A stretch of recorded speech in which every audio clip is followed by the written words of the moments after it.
দর্শক, আজকে আমরা আসছি একটি বেগুন খেতে। কথা বলবো ভাবির সাথে। এখানে ভাবি বেগুন ছিঁড়ছেন, দেখি ভাবি কিভাবে বেগুন চাষ করলেন এবং ফলন কেমন হলো। আসসালামু আলাইকুম। ওয়ালাইকুম আসসালাম। ভাবি কেমন আছেন? আলহামদুলিল্লাহ ভালো আছি। ভালো আছেন? এই তো আলহামদুলিল্লাহ। এই যে বেগুন খেতে এই যে লাগানো হয়েছে, এইটা লাগানো হয়েছে, এটার নাম কি?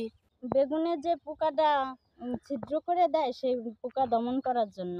আর এই যে কাঠ দিছেন পুরা খেতে, দেখতে পাচ্ছি যে এই যে কত পোকা আটকে গেছে, যা পোকার জন্য নাকি? হ্যাঁ, যা পোকার জন্য।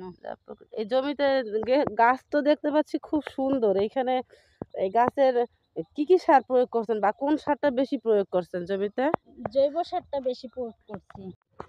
দর্শক, এই গাছটার দিকে যদি আমরা খেয়াল করি, দেখতে পাচ্ছেন এখানে কি পরিমাণ ফলন হয়েছে।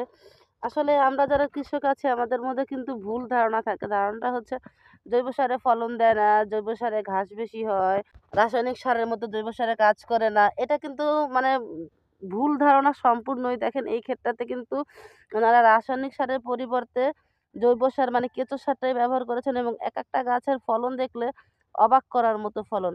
তাই আপনারা এখন থেকে যে যেভাবে পারেন, যতটুকু পারেন জৈব সার ব্যবহার করবেন এবং জৈব সারের বিকল্প কোনো কিছু নেই।